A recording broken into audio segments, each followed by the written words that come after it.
بسم اللہ الرحمن الرحیم الحمدللہ رب العالمین والصلاة والسلام علی اشرف الانبیاء والمرسلین وعلی اہل بیتہ الطیبین الطاہرین المعصومین المسلمین اما بعد. چیف جسٹس افتخار محمد چودھری کو فائل کیا اسی سینٹ کے اندر. وہ تو ریٹائر ہو کے چلے گھر بیٹھے ہوئے, ابھی آپ اس کو کیا ڈسکس کرنا چاہتے ہیں؟ چلے گئے ریٹائر ہو کے, تو آپ کیوں ڈر رہے ہیں؟ آپ جی کیا یہ ہال, یہ سینٹ سینیٹر فیصل رضا عابدی کا مقروض ہے. آپ لوگوں نے وعدہ کیا تھا اس انویسٹیگیشن کے خلاف رپورٹ کو ٹیبل کرنے کا.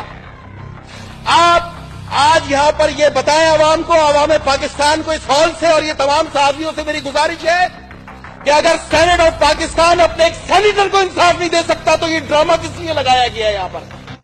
میں بحیثیت سینیٹر سید فیصل رضا عابدی خوشی اپنے استعفے کا اعلان, اور اس ہال کے اوپر ایک قرض چھوڑ کے جا رہا ہوں میں آج کہ آؤ پاکستان کو انصاف دینے والوں, پاکستان کی عوام کو انصاف دینے والوں, تم اپنے ہی ایک سینیٹر کو انصاف نہ دے سکے.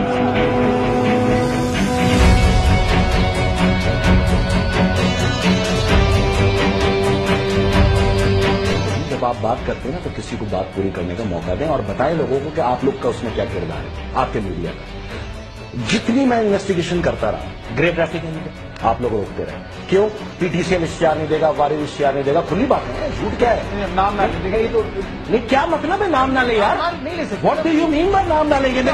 یہ میرے ملک کے پیسے دینے میں کیوں نام نہیں لوں؟ 103 ارب روپے دینا, آپ لوگ چھپاؤ نا, مجھے تھوڑی اشتہار آتے ہیں, آپ کو مسئلہ ہے. میں دیکھیں آپ کا میڈیا چل ہی نہیں سکتا اشتہارات کے بغیر. کس کے لے رہے ہو؟ پاکستان بیچنے کے لے رہے ہو, صبح شام پاکستان بیچ رہے ہو, صبح شام فوج کی تنظیم کروا رہے ہو. آپ جنرلائز الزام ہے, لیکن میں جنرلائز نہیں ہے میاں, افریقہ کے بچے بھی جانتے ہیں. بریک لے لوں, جنرلائز صاحب تو آپ لوگ کھل کے آ گئے ہو سامنے. سمجھتے ہیں میں نے ایک ایف آئی آر کی بات کی, اسی ادارے کی بات کروں جس پہ کیس. میں ایک بریک لوں, ایک بریک کے بعد یہ حسینیت اور یزیدیت کی جنگ ہے.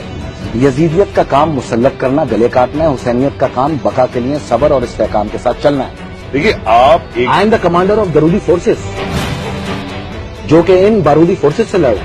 5 سال میری جنگ کے اندر آپ لوگ تو اب ڈرنا شروع ہو گئے نا, میں تو 5 سال سے لڑ رہا ہوں. آپ سوچیں کہ میں نے زندگی کیسے گزاری ہوگی, آپ سوچیں میری بات, آپ سمجھنے کی کوشش کریں میری بات.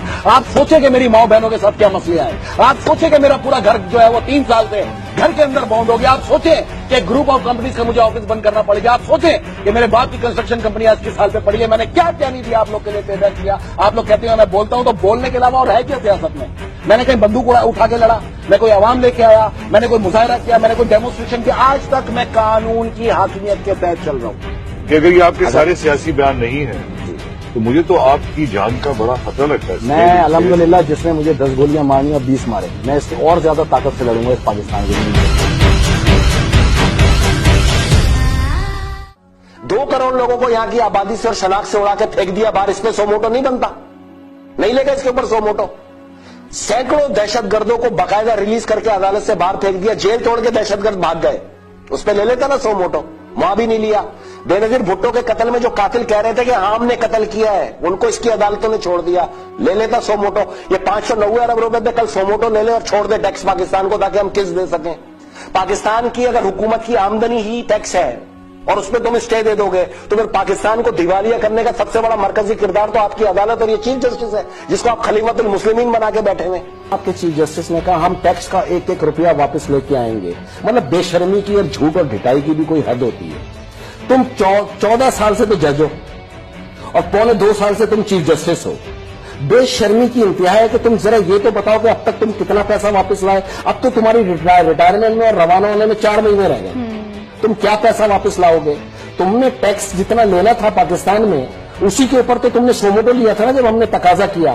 تم بتا دو کہ تم اب تک کتنا ٹیکس لے کے آئے ہو پاکستان میں. یہ تمہارے یہ ٹی وی مالکان تمہیں فرشتہ بنا کے پیش کرتے ہیں.